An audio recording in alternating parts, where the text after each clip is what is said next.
welcome to Faith and Flavor. We're glad that you joined us. We hope that you're having a great day, great evening, whenever it is that you're watching. Um, I know that you guys from last few times remember my lovely assistant, Jacqueline. She's helping me because obviously cooking one-handed is probably not very wise in the kitchen. Sometimes me cooking with both hands may not be very wise in the kitchen. And we don't really practice these too much before we get there unless it's something I've cooked before. So a lot of times when I watch it, you guys are getting it the first of me trying it. They've probably perfected it. I probably haven't. So anyhow, today we've got some real fun stuff for you. Hopefully you'll like it. But we're going to focus a little bit first, starting off on the word. And this one's titled Strength and Stillness. And I know that there's times that we go through things, and sometimes we may not have the words to say. We definitely don't know the outcome in our natural. We know that God has an outcome in the spiritual, but it's hard to trust the process. And it's hard to be quiet, and it's hard to be still. And if we find it hard to be quiet and be still, like you and I, right? We're mothers. And so if somebody's messing with our kid, picking on our kid or whatever, it's hard for us to keep our mouth shut, Absolutely. right? I've Because, yes, definitely opened my mouth a little, especially when he was younger. Yeah, I was kind of bad about that. yes, right. Me too. Probably even when she wasn't younger. But if we think it's hard for us to keep our mouth quiet, Right. how much harder? And I know that sometimes God requires stuff of us, and so sometimes He's like, hold your peace and let the Lord fight your battles. And there may be times that it's necessary to say, hey, it's not going to happen this way. You're not going to do that. We're not going to allow this. And sometimes, as hard as it is, we just have to be still in the storm. And if it's hard for us as parents to watch our kids learn a lesson, go through something, knowing, or struggle, sometimes they're learning to tie their shoes, and Right. we're trying to keep them focused on trying to learn to tie their shoes when they want to run play or whatever. And so the different scenarios throughout us being parents, we have to come to their aid. We have to be quiet. We have to show them how to fight a battle or show them how to stand still even when they are going through something. And if we as a parent have a hard time trying to let the child go through the process and we want to rescue them, how much harder do we think it is on the Heavenly Father to watch us struggle in the storm when He already knows the outcome and we're struggling with it, and He's just saying, have faith. All I'm asking you to do is be still and have faith. And see, for me, as an overthinker, it's you want to do 3 steps ahead, and what God is saying is, be still. That's kind of like right up there with patience. Like, don't ask for that because it's one of the hardest things in the world to That's be right. able to do. Right. Especially with what you're going through right now. So, yeah. One case in point, but this is even light in comparison to some of the things that I wish I already saw the outcome. Right. But I don't have to see the outcome in the natural to have to see the outcome in the faith sense. Right. And so God's already finished it in Him, right? The work was finished from the cross. And so the strength in the stillness, I remember when, and I've probably said it before, if not, I've said it somewhere, when my mom was walking through stage 4 non-Hodgkin's lymphoma, and I know that there were times when she was first diagnosed, as the family, it hit us hard. And then I remember where I was sitting exactly when they called, and I just started to cry. And I said, well, I can't do that. I have to pull up my big girl panties, and we got to figure this out. Because if I accept defeat before I've ever really entered into a battle, I've already entered it with a defeated mind. And I've thought about this a lot this week. Like, there's days when you might just drop everything, or you're physically dropping everything, or you feel like everything's just kind of like these little things are coming and they're irritating you. And it's like, man, can't this day get any better? Oh my goodness, this has happened. I've dropped everything today. But then I started thinking about that this week. Am I still continually dropping everything because I'm expecting to? Because I didn't change the atmosphere? Because, like, when there's like, I've got the dropsies today, Right. but in my head, yeah, those can happen, sure. But then do they continually happen because I'm calling it to happen? Because I'm saying, oh, I've got the dropsies today. I've got the dropsies. Man, I've dropped everything today. I keep speaking that into the atmosphere. And I know that that sounds very simple in the light of cancer, right? Right. Obviously. But it's just one of those simple things that we don't even take into account. Are we calling that to ourselves? Well, it's interesting because this week has been, I don't know why, but like been really challenging to where I'd be like, okay, so I would say like the case of the crankiness, and I had to remind myself, I don't know what it is, but don't take it off on the people around you. Don't take it, I mean, because the first person you want to do is the people you love the most. Right. And I've noticed that what I like is there's kind of two different scenarios where people think, oh, well, you're a Christian. So even though things are bad, you're supposed to just slough it off and, go on your way. Where the other is now the Holy Spirit is talking to you more, saying, okay, let's take a chill pill. Let's take a step back. Where before I would just lash out. Right. Now I'm realizing that. And like I said, the stillness, if you just take a step back and think to yourself, okay, what can I do differently before this comes out in a negative way? And Right. that's how it kind of gets you through, because sometimes it's like, yeah, a lot of people have it way worse, but you don't always want to hear that because your problems or issues or whatever you're going through, it just is important to God as, the big and the small. That's right. We all have things, and um, the point of the stillness is obviously we know that there are a lot more storms that people go through that are way heavier than our crankiness, or I'm dropping everything today, or oh my goodness, she told me I have to be in the sling another month. Whatever the case might be, there are people fighting other battles, and if we are in an atmosphere like you said, you begin to think about that, but you begin to, okay, well, you're a Christian. That's, yeah, that's a great thought. But for people to realize that we're as human as Yes. anybody else, we still have a human emotion. The thing is we have backup. We have backup, and we have somebody who's got our back, and we have somebody who's got our front and our sides, and we have authority that we realize until we give it up that we have this authority, but we can give it up. Right. But as we begin to realize that we have authority over big things and over small things, and sometimes, like Moses was fighting a battle, right? His people and his army, and there was a battle and raging about him, and he lifted his arms up, and he was instructed to keep his arms up during the battle, and as long as his arms was up, the battle was he was winning the battle. And he had two people to have to hold his arms Right, up to when he help. got tired, right? And so, first of all, God provided two people to hold his arms up when he got tired. And so that lets me know that God knows that we're going to get tired in a battle. We're Right. going to get tired in a atmosphere where stuff is going on, no matter what it is, whether it's troubles, trials, tribulations. He knows, and He's provided a resource for us to keep our arms up and keep our praise. But the thing that speaks to me about all of that is, of course, that God provided somebody to help him, but around all of that, he sat in a spot of peace, even though the battle around him, and like he was in a physical battle too, right? People were getting killed, and however they killed people back then, and I'm sure it was pretty heinous scenes around him, but he literally sat there with his hands raised, being obedient to the Father. So in that stillness, there was victory. Right. And so, sometimes like we may have to, like, hey, if somebody's coming at my daughter physically, I'm not going to stand there and wait for God to be like, okay, boom. If God tells me to hold my peace and stand there, I hope that I have what it takes Right. to listen to that.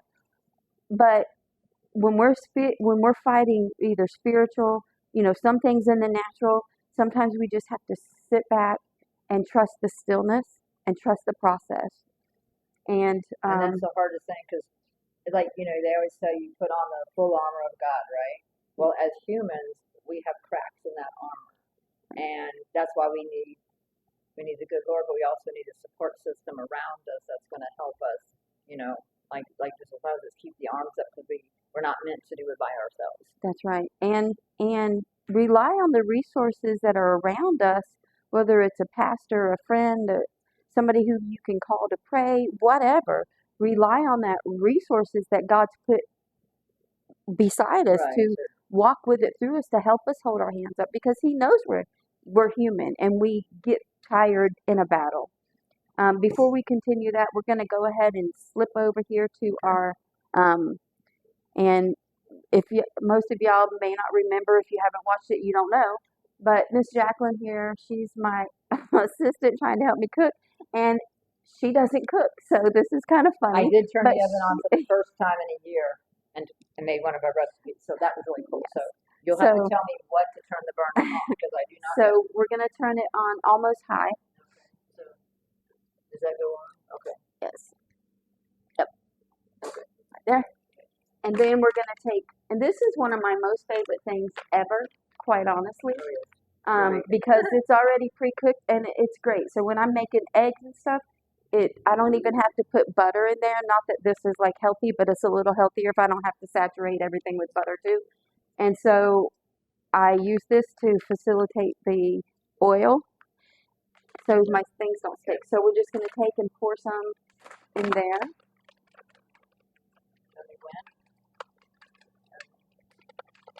It looks about right. Then we're just going to break it up and spread it around. Yeah, we're gonna let that kind of heat up and get some oil around it, and then all I've done here, I'm gonna show it to you in this camera, is I've taken 2 eggs and I've added a little water, yeah, and then I've stirred that, and we're not gonna pour it in until this gets hot and starts frying a little bit, but I just wanted to show it to them. And so we're gonna take this egg and we're gonna pour it on top of that when it gets hot. And then we're going to take this Gruyere cheese and we're going to, as this starts to cook and it starts to get almost done, we're going to put this cheese on top and this is going to start to melt. And then the surprise of our ole tortilla shell kind of thing. This is the high fiber one. So really this is not a bad fat, grams, carbs, all that stuff, because this almost has more carbs to cancel it out, and then we're going to lay it on top of that, right? So I'm going to fold it up for now and put it back in here. So that'll be ready for us. I don't want to lay it on that because, well, who knows. Okay, now we're going to take this here. We're going to let the oil, I'm going to spread this around because I'm really wanting oil to come. I'm going to have you move back so they can see, yeah. I really just want this oil to get in the pan so it don't stick, right? Of course, everything good sticks to bacon and bacon sticks to everything good. I have some people sometimes who say, oh, I don't like bacon. I'm like, I don't even know if we could be friends. I mean, I don't know how anybody grows up and don't like bacon. I'm not really sure. So it's getting there. It's not quite there yet, but we're going to let it hook up just a... Yeah, I'm not good with this fancy stove. Yeah, it's fine. It takes a minute or two to get heated. But if we're thinking about the stillness, I was going to tell you guys about my mother. My mother was, when she was diagnosed, I sat there and I thought, okay, well, we got to fight. But I don't have the fight. I can't say that that was my mindset at the time. It's like we have a fight before us, but we're going to get through it, And I remember going to church that Sunday and in the Bible reading, trust in the Lord, the Bible scriptures, and so many can come to mind. But if we realize that our trust in the Lord is really what sustains us through those things. And my mom was healed of stage 4 non-Hodgkin's lymphoma miraculously overnight. I believe important. And if we realize that God's grace and His strength and His power and the stuff that we have walked through, yes. And I'm just going to spread this out a little bit so it kind of covers it from edge to edge. And then I'm going to pull it in just a little so that it's about the size of our pan.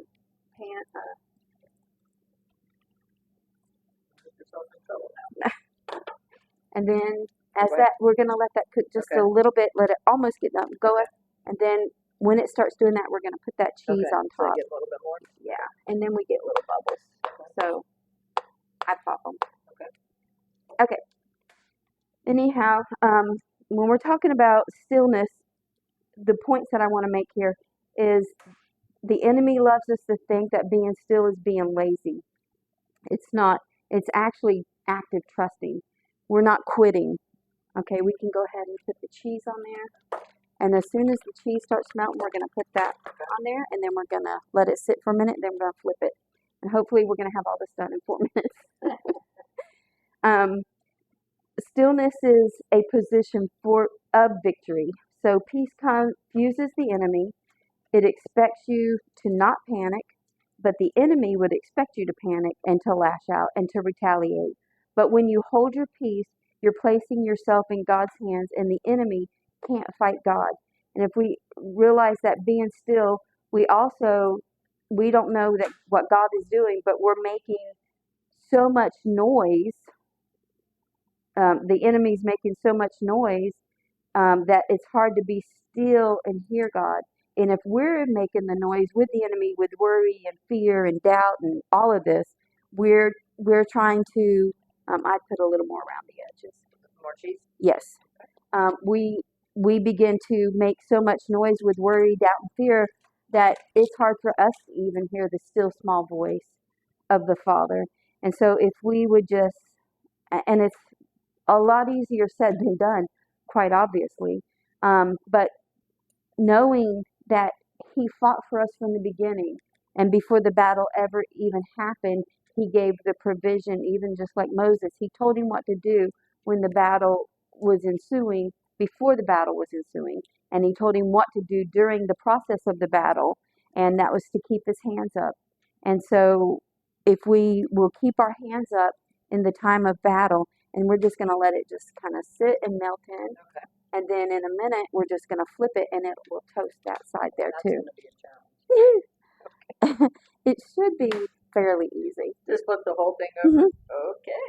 Okay, let's see. Is this going to work? I'm pretty, yeah. If I was right-handed right now, I'd just flip it, but it should. Here you go. Hold on. Don't burn yourself. There we go. There we go. Yay! She got it. Woohoo! That's probably how Moses felt when he had somebody hold his arms up. Woohoo! Woohoo! That was so cool. I'm so excited. So we're gonna go ahead and cut this off because it's just gonna toast that side just a little bit, and then we're gonna plate it right here. Oh my gosh, that's so pretty. Doesn't that feel like victory? Yes. See?